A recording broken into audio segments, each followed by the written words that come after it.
João respirava ofegante, o coração a bater como um tambor enlouquecido no peito, enquanto via o comboio da linha amarela afastar-se da plataforma da estação do Cais do Sodré, em Lisboa. O sol da manhã filtrava-se pelas janelas altas, iluminando o azulejo antigo das paredes, mas nada disso importava agora. Ele correra como um louco pelas ruas empedradas do bairro Alto, desviando-se de turistas com malas e de trabalhadores apressados, o fato amarrotado colando-se à pele suada. Faltavam apenas segundos, 3 malditos segundos, e ele teria conseguido. Em vez disso, ficou ali, parado, as mãos nos joelhos, a raiva a ferver como vinho tinto esquecido ao sol. Merda, murmurou entre dentes, sentindo o peso da pasta de couro contra a perna.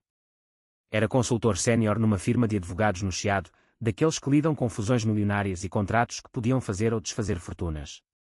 Hoje, tinha uma reunião crucial com um cliente importante, um magnata do vinho do Douro, e chegar atrasado era pior do que não aparecer.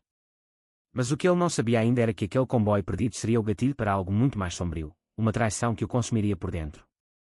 Enquanto recuperava o fôlego, os olhos fixos no relógio que marcava 8h03, uma voz suave, quase um sussurro, cortou o ar ao seu lado. Talvez não devesse estar nesse comboio. João virou-se, irritado, pronto para responder com rispidez. Sentada num banco de madeira gasta, estava uma mulher nos seus 40 anos, vestida com simplicidade, calças de ganga, um casaco de malha e o cabelo escuro preso num rabo de cavalo despretensioso. Lia um livro de bolso, mas os olhos dela, castanhos e profundos como o Tejo ao entardecer, fixavam-no com uma calma que o desarmou. Chamava-se Ana, como viria a saber mais tarde, uma professora de literatura na Universidade de Lisboa, divorciada e habituada a observar o mundo com a paciência de quem lê poemas de Pessoa. O quê? Resmungou ele, mas algo na voz dela, como um fado suave, o fez parar. Em vez de ignorá-la, sentou-se ao lado, o corpo ainda tremendo da corrida. O próximo comboio só viria dali a 25 minutos, tempo suficiente para uma conversa que lhe rasgaria a alma. Ana fechou o livro devagar, marcando a página com o dedo. Corres sempre assim. Como se o mundo fosse acabar se parares um segundo. As palavras dela ecoaram nele como um sino rachado. João era assim mesmo, sempre a correr. Nascido em Porto, mudara-se para Lisboa há 9 anos para subir na carreira, deixando para trás uma família distante e sonhos que pareciam infantis. Trabalhava 70 horas por semana, entre audiências no Tribunal da Relação e negociações em escritórios envidraçados com vista para o Castelo de São Jorge. Ganhava bem, tinha um apartamento moderno na Avenida da Liberdade, mas vivia como um rato numa roda, perseguindo promoções que nunca o satisfaziam. Tenho responsabilidades, defendeu-se ele, mas a voz saiu fraca, como se já soubesse que era uma mentira. Ana sorriu, um sorriso triste, daqueles que os portugueses dão quando falam de saudade. Ou talvez estejas a fugir de algo. Eu fugi durante anos, até que a vida me obrigou a parar. A curiosidade picou, misturada com a frustração do atraso.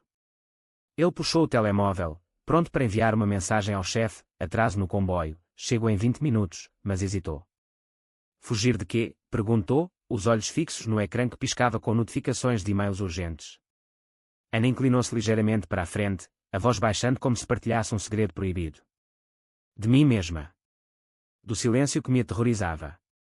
Mantinha-me ocupada com aulas, correções de ensaios, jantares com amigos que mal conhecia, tudo para não enfrentar o vazio. Até que o meu marido me traiu. Descobri mensagens no telemóvel dele, com uma aluna minha. A dor foi como um sismo, abalou tudo. João sentiu um arrepio. Ele próprio tinha uma namorada, Sofia, uma arquiteta ambiciosa que trabalhava em projetos de reabilitação urbana no centro histórico. Namoravam há 2 anos, mas ultimamente, as discussões eram constantes, ele sempre ausente, ela sempre a reclamar da falta de presença. E o que fizeste? Indagou, o coração acelerando sem saber porquê. Ana olhou para o túnel escuro, onde o comboio seguinte se aproximava devagar. No início, nada. O silêncio foi o meu pior inimigo. Fingi que não via, continuei a correr pela vida como tu corres pelas ruas. Mas a traição cresceu dentro de mim como uma erva daninha. Comecei a planear.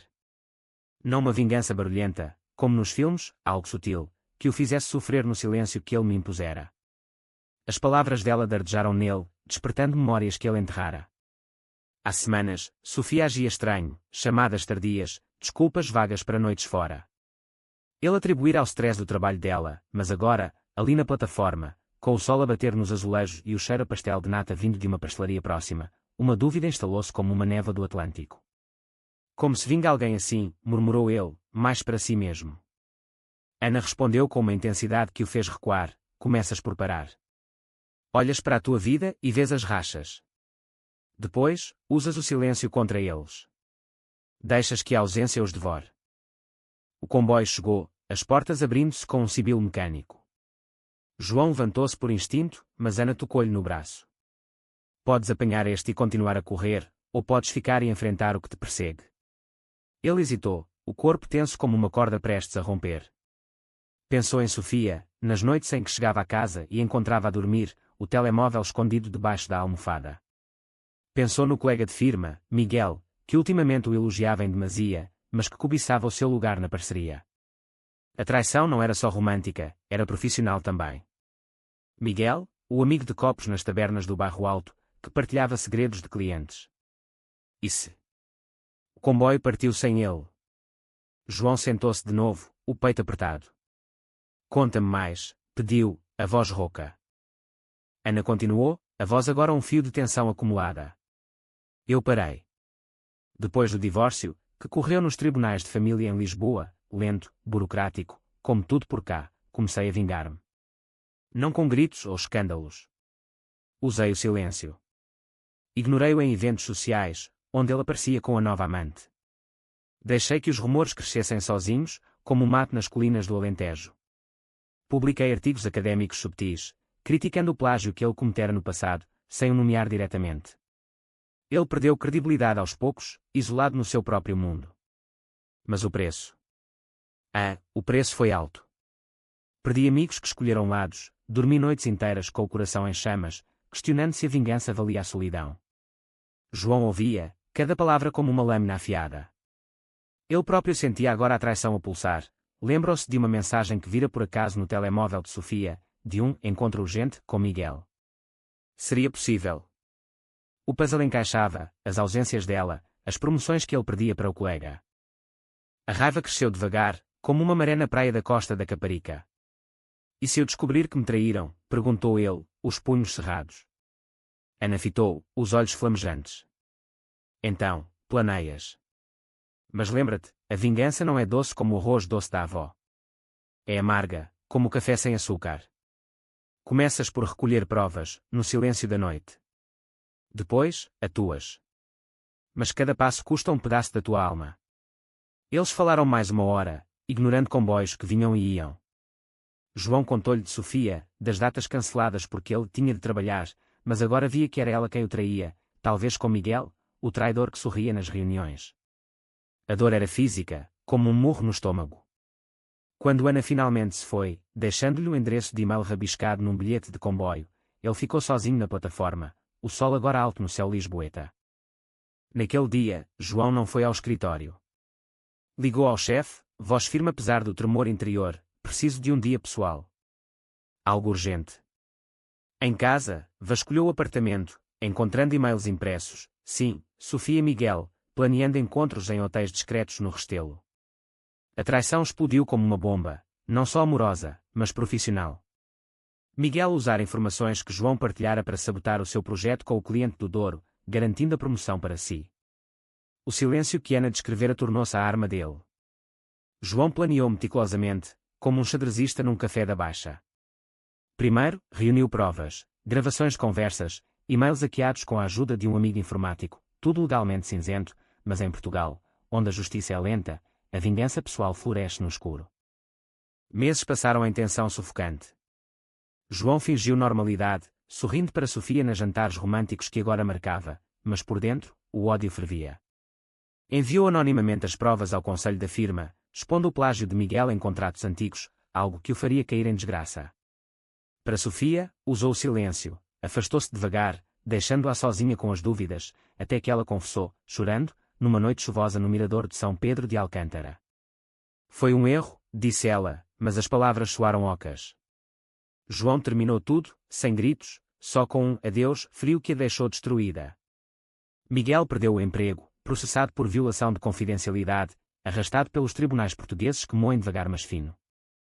Mas o preço veio, como Ana avisara. João ganhou a parceria na firma, mas as noites eram assombradas por insônias, o coração endurecido como pedra da calçada. Ele via Sofia nas ruas, magra e perdida, e sentia um vazio. A vingança não curara a ferida, só a aprofundara. Reencontrou Ana num café da Praça do Comércio, meses depois. Valeu a pena? Perguntou ela. Ele abanou a cabeça, os olhos úmidos. Pareço livre, mas carrego correntes invisíveis. Ana assentiu, a voz suave. A traição muda-nos, mas a vingança consome-nos. Agora, aprenda a viver sem correr, nem para a frente, nem para trás. João saiu dali, o Tejo brilhando ao sol, sabendo que a verdadeira prisão era o silêncio que ele próprio criara.